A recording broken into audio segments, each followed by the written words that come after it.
Sinestro inarguably prevails as Green Lantern's most prominent villain. To venture further, his antithesis, despite the many colorful combatants who have coalesced in his wake. A former Green Lantern himself, Sinestro was once touted as the greatest the Corps had ever known.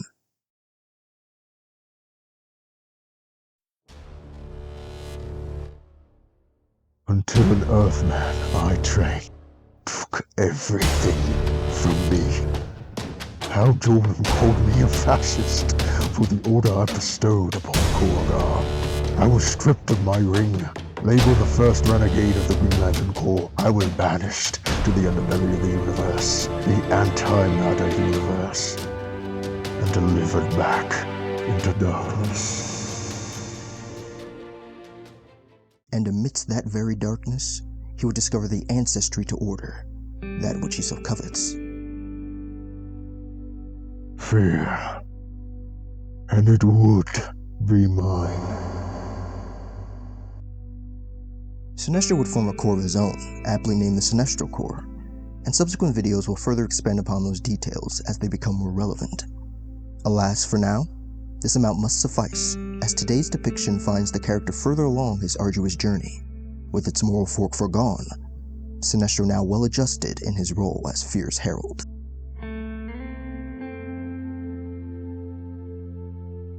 Justice League Action was a short-lived animated series that aired from 2016 to 2018 and featured an ever-revolving cast engaging in bite-sized adventures, with each episode averaging a runtime of 10 to 12 minutes. The series gears more towards a younger audience with a focus on action, as its title suggests, rather than story. The show's title in tandem with its art style evokes an overall more youthful and exuberant tone, presumably to better cater to its target audience. Sinestro's sole appearance would be in an episode entitled The Ringer, directed by Sean Nagagajian, with Jennifer Muro, Jerry Siegel, and Joe Shuster writing respectively.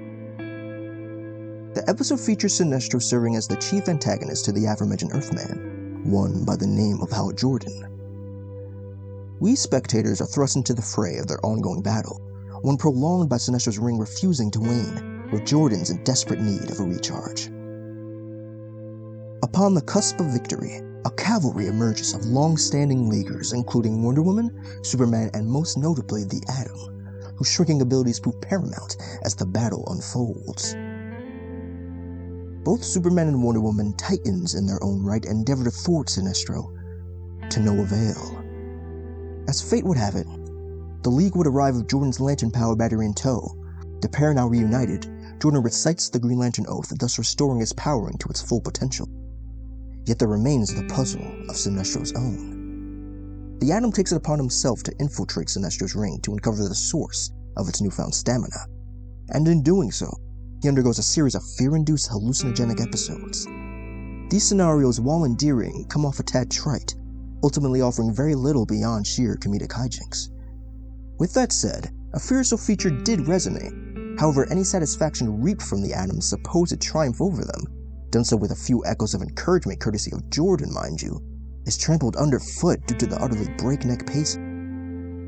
With the veil now pierced, Atom discovers that the ring harbors a power battery of its own, and anchored to it, the sentient biovirus known as Despotellus, whose surprise appearance was a delight to be sure, although not without its caveats.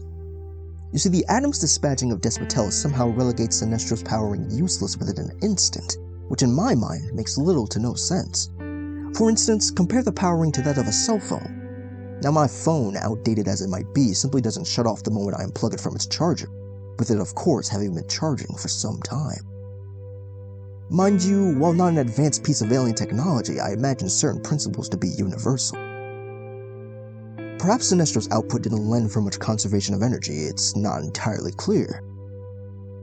For what the writing team accomplished in the brief runtime they were allotted, I can however excuse a few loose threads here and there.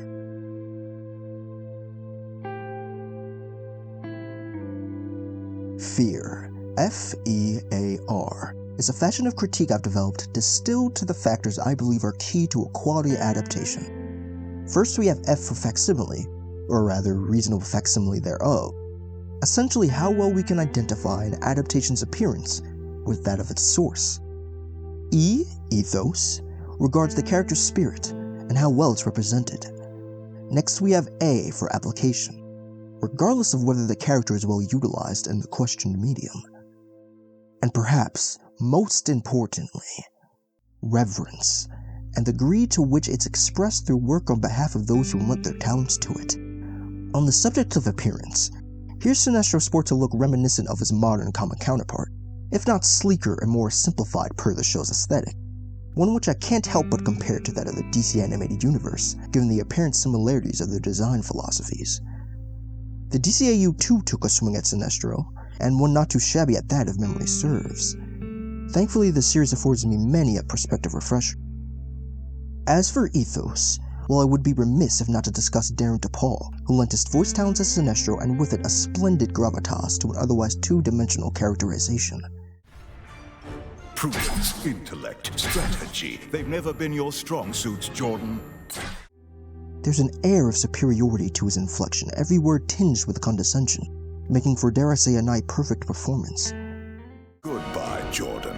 You were an adequate foe. As established, Justice League Action values a vigorous plot over telling a compelling narrative, albeit not for lack of trying. As a result, Sinestro's application is lacking wherein he's reduced to a fairly run-of-the-mill villain, with barely a modicum of motivation save pummeling the heroes at all costs, which recalls a gripe to mind. One of the primary functions of a power ring is its ability to actualize the wielder's whims into hard light, limited only by their imagination, and here, Sinestro's constructs range anywhere from disembodied dinosaurs to an allusion to the Hindu god Vishnu, the latter of which I take a lesser issue with, as an argument based upon comparative religion could be made. Needless to say, Sinestro doesn't hail from Earth, so why Tyrannosaurus Rex would be among his repertoire is beyond me. Again, I understand it's a series for children. It appears as though I'm nitpicking, but am I? In the comics, constructs are one of many ways artists differentiate the slew of Green Lanterns, particularly those of Earth. Often now Jordan, for instance, will create jets or turbines to reflect his history as a pilot. Constructs provide character, so in a case such as this, where a series can offer very little in terms of development, it could be useful to build up a character in subtle ways that don't detract from the action. Show, don't tell.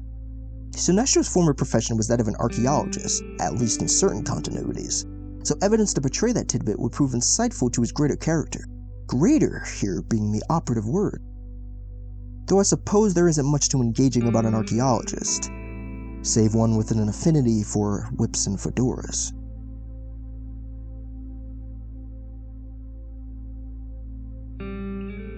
Truth be told, I did not lend this episode the credit it deserved in earlier drafts of this review. While the one I landed on is not entirely glowing, its pros certainly outweigh the cons. This episode's employment of Despotellis is simply brilliant, and speaks to not only Sinestro's strategic genius, but the writers as well. I highly doubt Despotellis popped up early in the wiki, so evidently the writing team took great care in the ground covered in their research, which at the very least tangentially betrays a commendable amount of reverence for the fount of characters at their disposal, namely Sinestro. I don't entirely recall my precise feelings toward the series while it aired, perhaps as I found its style a turn-off and thus paid a little mind, and I fear I'm not alone. As one grows older, it can prove difficult to accept that very sentiment, to grasp the fact that certain media will no longer cater to your demographic. But the truth of the matter is there will always be a vacuum for new media, gateways through which outsiders may kindle interests and enjoin the initiated. While we can only speculate what ultimately led to the series' demise, I cannot help but assume the lack of engagement from pre-existing fans played a part.